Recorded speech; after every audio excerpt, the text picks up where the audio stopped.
সাহেবকে সঙ্গে করে বিশ্বনাথ আর প্রকাশ আসছে মন্দির দেখতে। কোন বুড়ো এই জমির দলিল দিয়ে কোর্টের কাছে দিয়ে রায় বের করেছে।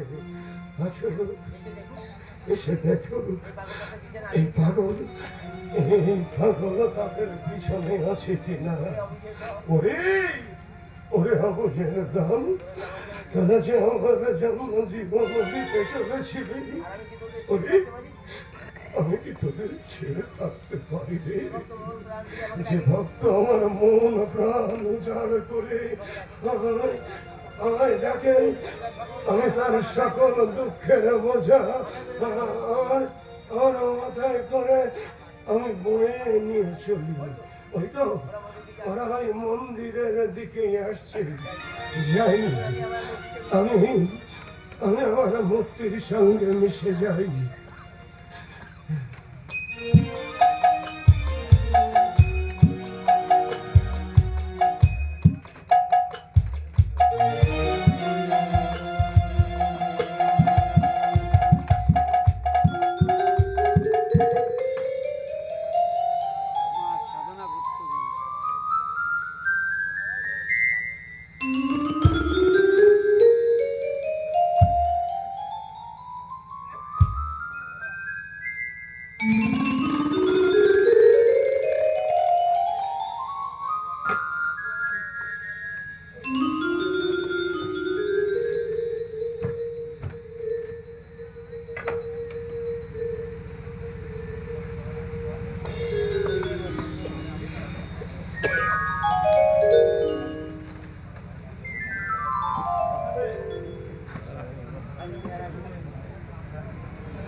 আসুন আসুন স্যার, আসুন, ভালো করে দেখুন।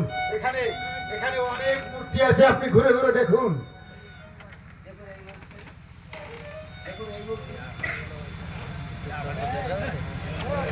দেখুন স্যার, ভালো করে দেখুন।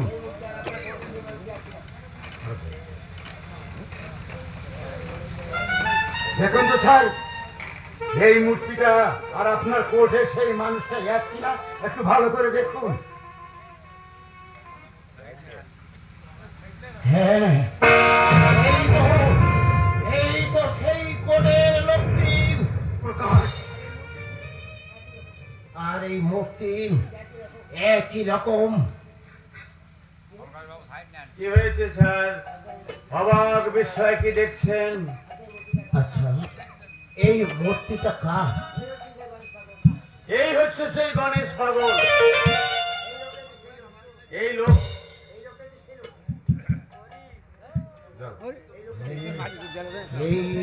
এই লোকটাই তো সেই লোকটা যে আমার কাছে সেই সমস্ত কাগজ পত্রগুলো আমার হাতে দিয়ে গণেশের নামে রায় লিখতে বলেছিল।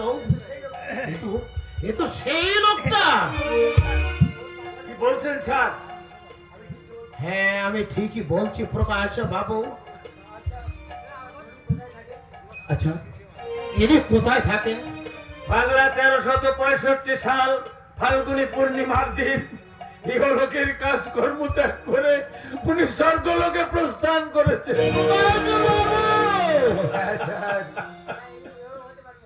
না না না না, এ কিছুতেই হতে পারে না। উনি কিছুতেই মরতে পারেন না। সে যে আমার সঙ্গে কোর্টে সরাসরি কথা বলেছে, আপনারা জানেন না। আমি এখানে আসার জন্য ওনার কাছে টাকা চেয়েছিলাম, আর যা চেয়েছিলাম তার থেকে 300 টাকা উনি আমাকে বেশি দিয়েছিলেন। আর কি বলেছিলেন? জজ সাহেব, আপনি ওদেরকে বলবেন তোমরা পাগলকে ভুলে গেলেও পাগল তোমাদের কোনোদিন ভুলবে না, কোনোদিন ভুলবে না।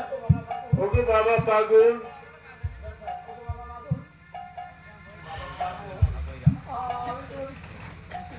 আমি তোমাকে চিনতে পারিনি বাবা, তোমাকে হাতে পেয়েও ধরে রাখতে পারলাম না বাবা।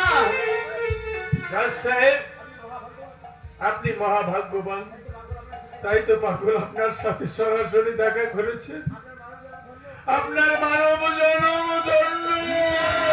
আরে বাবা, জয় জগদীশ বাবু। আপনার পায়ের তুলে দিন। না প্রকাশ বাবু না,